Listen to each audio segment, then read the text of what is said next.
the president, if you're a critic of the president and you think the president's words actually matter, you'd have to be troubled because he's saying all sorts of stuff that's moving the goalposts about what this mission is about. Number one, please, the New York Times is particularly attuned to Donald Trump's inconsistency. Trump shifts goals, now demanding Iran's unconditional surrender. He said that today in one of his many interviews where he picks up the phone. Unconditional surrender. And Caroline Levitt was asked what that meant. Number two, Wall Street Journal also focusing on this quote. Trump says no deal with Iran without unconditional surrender. President wants acceptable leadership in Tehran. Of course, yesterday he said he gets to pick the new leader. And people are saying, well, that means he's going to be more responsible for it. Here's Caroline Levitt on the question of the president saying that he gets to pick the new leader. She did a Fox hit, and then they got her in a gaggle at the stakeout. So it was a kind of an unofficial presser. Number 6, please. As for the future of Iran, as the president has pointed to, of course it's in the best interest of the United States of America for Iran to no longer be led by a radical terrorist regime that chants death to America and is lying to the United States and the world about their secret ambitions to possess a nuclear bomb. President Trump does not want to see that. He wants to take an interest in pursuing who the next leader of the Iranian country is going to be, and that has yet to be seen, and the president is discussing it and deliberating. So as a student of Donald Trump, it seems obvious to me. He's saying he wants to pick the leader. He gets to pick the leader because he's testing it out and seeing what happens. If he doesn't get to pick the leader, he doesn't think anybody's going to hold him accountable for that. Are either of you troubled by Donald Trump's just verbal playtime on all this stuff? Very much so. Yes. You are troubled by it. The comments on, well, and not just him, but a variety of administration officials. I think it was Pete Hegseth who said, well, it's not a regime change war, but the regime is changing and we're happy about that. And then we've got Trump sort of basically asserting that there will be more deaths of American troops. Yeah. We have him not really caring if gas prices go up. And then this is just the latest example, I think. I get it if you're grading him on like not saying crazy stuff and not saying inconsistent stuff. But where's except for the sort of the intellectual effrontery, is it hurt his credibility? Does it hurt him with voters? Is it bad for the war effort? It's not America first. I mean, that's like, it's so contrary to everything that his base was promised. But okay, again, I say, assuming he doesn't actually act on it, and I'm not trying to be argumentative. I really want to understand So what if he says a thing that's not America first? He for a time he was pro-choice, then he was pro-life. Then he said women should go to jail, go to prison if they have an abortion. Then he said I feel like isn't bombing Iran the biggest example of acting on something that's contrary to your base's wishes? Well, some people, but I mean, he's already done it, and he thinks it's right. He thinks it's right. I guess I'm just saying. So what that he's saying things that some people don't like? Just history will judge him poorly. I'm just saying. Trump says all sorts of things that are ridiculous. What's the cost of these ridiculous things? Well, I think the difference is that a lot of the ridiculous things that I think we're probably sort of referencing are him, let's say, saying something silly about a Democrat, him telling regular Americans that their gas prices are going to go up and it's no big deal, and American troops are going to die and it's not really a big deal. To me, that's really beyond the pale, actually. Yeah. Okay. Alex, again, you may not want to answer this with any specificity, but sometimes during wars that I've covered, the administration is very communicative.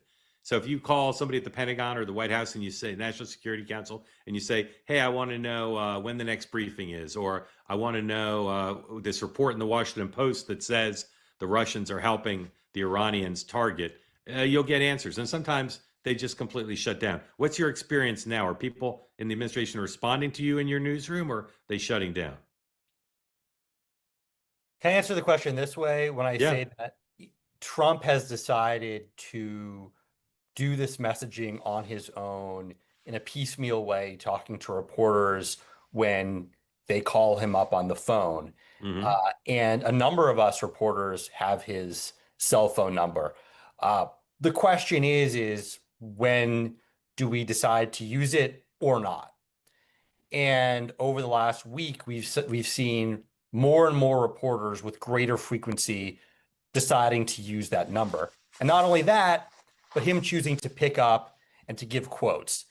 And that has emerged as probably one of the main ways in which the story is getting covered and that reporters are getting information out of this administration. Yeah. So it's unconventional, but that's what's going on right now. Yeah. And again, we've talked a little bit about this here. Reporters historically who've had the number have been judicious about calling, thinking, Correct. Well, I can't call him every day.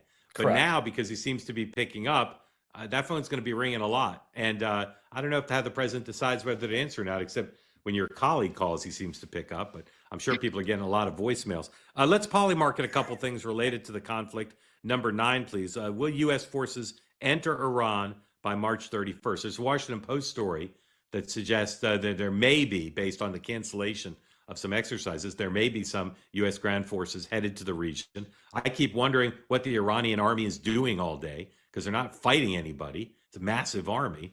I don't know what they're doing. 38%, according to Polymarket wagers, 38% in this Polymarket says the U.S. will go in by the end of the month on the ground. That seems high to me based on my sense of what the president's strategy is here. But Alex, how do you appraise the prospect that there will be American military on the ground besides special forces, which are secretly there always this month? I hope I have this correct, but I believe we reported today that Rubio has told people that he believes this fighting goes on for another 2 to 3 weeks. Yeah. So if that's the case, I don't know how that would align necessarily with troops being on the ground by the end of the month. Yeah. All right. Here's a second Polymarket, number 10, please. Will the regime fall by June 30th? Will the Iranian regime fall by June 30th? 36%. You see, it's been a bit higher. It's been over 50%.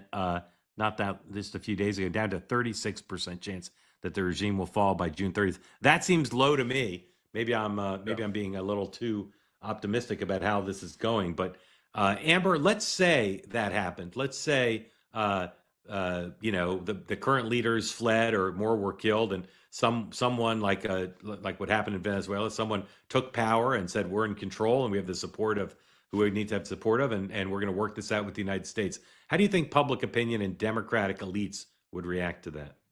I think the Democrats would be really upset. I mean, and to be fair, Trump was saying just a couple of months ago in January and February that he really wanted the freedom of the Iranian people. He was encouraging people to protest. He promised that help was on the way. So if this thing ends and we have basically just a neutered version of the old regime, that a lot of people would be dissatisfied with that, I would imagine. Cozy Earth is making all of its products on cozyearth.com available to the two-way community at 20% off with the promo code two-way. Go to cozyearth.com, browse through it. You'll see a lot of great stuff on the site. Whatever you need now to replace something or to freshen up your life related to clothes, bedding, towels, it's all on there. You'll see it's a robust website. 20% off whatever you want. Bedding, Baja bedding set. It comes with everything you need to have a whole new makeover of your bedding. The Luxe Bath Towel Set, incredible combination of cotton and viscose from bamboo, using their innovative zero twist technology. I confess I don't know what that is, but it sounds like it'd make a good towel. The Bubble Cuddle Blanket, I was under mine earlier today, snuck in a 5-minute nap. And of course, the pants, everything available to you now. Start your year off right. Go to cozyearth.com, use the promo code two-way for 20% off. Refresh your routines with a comfort that makes every day feel like a new year. Hey, want to be part of the two-way community all the time? Hit the subscribe button. Great video clips like this, plus conversations like no other, full episodes, and more, always available on this channel. You got to hit subscribe to never miss a thing. You can now listen to full episodes of The Morning Meeting and Two Way Tonight on Apple, Spotify, or wherever you get your podcasts.